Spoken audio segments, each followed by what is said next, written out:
Sukkur national press club में हमारे साथ मौजूद हैं बख्तावर सुमरो, सक्खर IB यूनिवर्सिटी के साबिक स्टूडेंट हैं।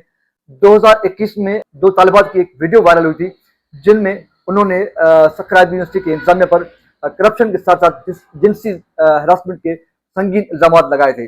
उसके बाद सक्खर IB यूनिवर्सिटी के इंतजामिया की जानब से एक कमेटी बनाई गई थी और उस कमेटी के फैसले के बाद सक्खर IB की जानब से अदालत में बख्तावर सुमरो जो मरकजी किरदार थी उस वीडियो की, उसके खिलाफ 50 करोड़ डिफॉर्मेशन का एक दावा दाखिल किया गया था ऑनरेबल हाई कोर्ट में।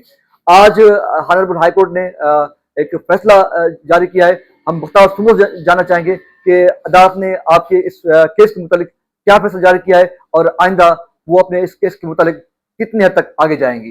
2021 में एक वीडियो वायरल हुई थी 2 लड़कियों की, जिसमें सक्खर IB यूनिवर्सिटी की मैनेजमेंट पे सीरियस एलिगेशंस थी करप्शन और हैरेसमेंट की। वो वीडियो वायरल हो चुकी थी। उसके बाद यूनिवर्सिटी मैनेजमेंट ने एक इलीगल कमेटी बनाई। 2 लोगों के नाम थे उसमें। उस वक्त जो वाइस चांसलर थे मीर मोहम्मद शाह और रजिस्ट्रार थे जाहिद हुसैन खंड, जो कि अभी प्रो VC हैं। मीर मोहम्मद शाह और जाहिद हुसैन खंड अरोड़ यूनिवर्सिटी के वाइस चांसलर हैं इस वक्त। तो उन्होंने एक कमेटी जोड़ी इलीगल। अब 2 लोगों के ऊपर एलिगेशंस थी, एक वाइस चांसलर दूसरा रजिस्ट्रार। तो उसमें से वाइस चांसलर ने जो है ना अथॉरिटी दी एक कमेटी बनाए और दूसरी एलिगेशंस थी रजिस्ट्रार जाहिद हुसैन खंड के ऊपर। तो उसने अपने आप को ही उस कमेटी का हेड बना दिया इंक्वायरी के लिए। जब उनको पता चला ये वीडियो बख्तावर सुमरो ने बनाई है तो उन्होंने फोर्स करने की कोशिश की। पहले तो ऑफर्स देने की कोशिश की, जब मैंने नहीं माना तो फिर उन्होंने फोर्स करने की कोशिश की कि आप हमारी मुताबिक स्टेटमेंट दें, आप बोलें जो भी आपने बोला है वो सब गलत है, वो सारे झूठे एलिगेशंस हैं। जब मैंने नहीं माना तो मुझे जो है ना हॉस्टल में बंद कर दिया गया था, डिटेन कर दिया गया था हॉस्टल में। जब स्टेटमेंट नहीं दे रही थी तो उन्होंने पुलिस फोर्स को यूज किया। 1 मई 2021 का दिन था, सिविल मतलब हॉलीडे होता है उस दिन। जो हमारे सक्खर के SSP थे इरफान समो, वो सिविल ड्रेस में यूनिवर्सिटी मैनेजमेंट में आए। आप अंदाजा लगाएं, एक बंदा उस कमेटी का मेंबर भी नहीं है, ना उसके पास कोई ऑफिशियल नोटिफिकेशन है, ना उसको बुलाया गया था। तो वो यूनिवर्सिटी के प्रीमिसेस में एक पुलिस की गाड़ी पे पुलिस फोर्स को लेके आ जाता है और उसी कमेटी में वो इंक्वायरी करना शुरू कर देता है। फिर वो गन पॉइंट पे स्टेटमेंट लेता है। तो उसके बाद जैसे ही मैं मतलब मुझसे स्टेटमेंट ली गई तो मैं जैसे ही अपने घर वापस गई तो इन्होंने मेरे ऊपर डिफेमेशन का केस फाइल किया 50 करोड़ का सेशन कोर्ट में कि इस लड़की ने हमें डिफेम किया है वो वीडियो बना के। तो उस केस पे वो चार इश्यूज पे वो केस चला था। एक उसकी मेंटेनेबिलिटी पे, क्या वो केस चल सकता है।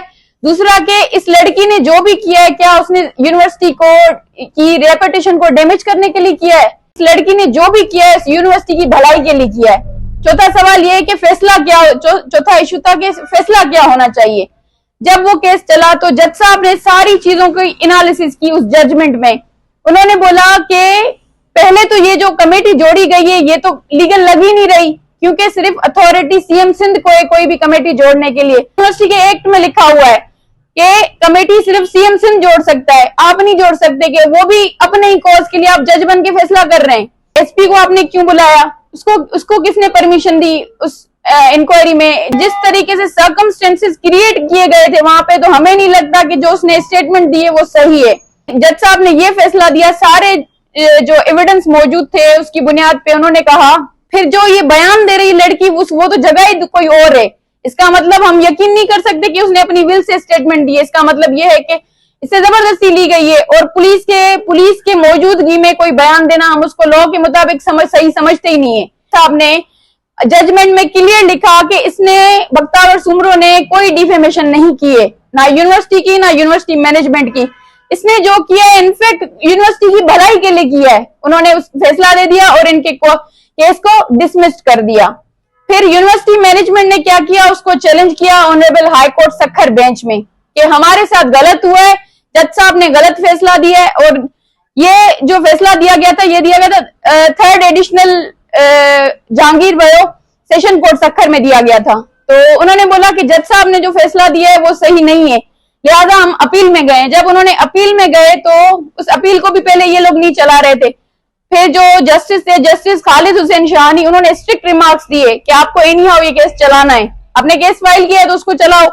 फिर जब आर्ग्यूमेंट्स हुए तो जज साहब ने बहुत जबरदस्त एनालिसिस की केस के दौरान कि किस तरीके से केस को चलाया गया है। फिर उसके बाद आज उन्होंने ओपन कोर्ट में अनाउंस कर दिया कि लिहाजा जो जज साहब ने जजमेंट दी थी मैं उसको जो है ना अप्रूव करता हूं और आपकी अपील को डिसमिस करता हूं। करार रखा गया। इसका मतलब जो 4-5 साल से मैं बोलती आ रही हूं वो सारी बातें सच हुई हैं, जो भी मैंने बोला था। और उसके अलावा सेशन कोर्ट में मैंने 2022 में एक डायरेक्ट कंप्लेंट फाइल की थी जिसमें 12 लोग थे। एक तो pro vice chancellor Mir Mohammad Shah, registrar Zahid Hussain Khand जो कि अभी अरोड़ यूनिवर्सिटी के वीसी हैं, एसएसपी इरफान सबो अभी वो डीपीओ हैं रहीम खान में। उसके अलावा जो कमेटी मेंबर्स थे, वार्डन्स थी और भी जो सिक्योरिटी गार्ड, सबके ऊपर जो है ना मैंने डायरेक्ट कंप्लेंट फाइल की थी। 2022 में पहले उसको डिसमिस किया गया था लिमनी में कि बिना गवाह सुने हुए कि ये केस नहीं बनता। फिर मैंने उसको चैलेंज किया दोबारा हाई कोर्ट में। फिर हाई कोर्ट ने एक ऑर्डर पास किया कि लड़की का तो केस बन रहा है, आपने कैसे डिसमिस किया है। उस ऑर्डर को सेट असाइड किया और केस को दोबारा रिमांड बैक किया। फिर उसमें क्या हुआ कि वही केस गया इंक्वायरी के लिए मैजिस्ट्रेट के पास। जब मैजिस्ट्रेट ने इंक्वायरी की, उन्होंने बोला इसका तो केस बन रहा है, ट्रायल चलना चाहिए।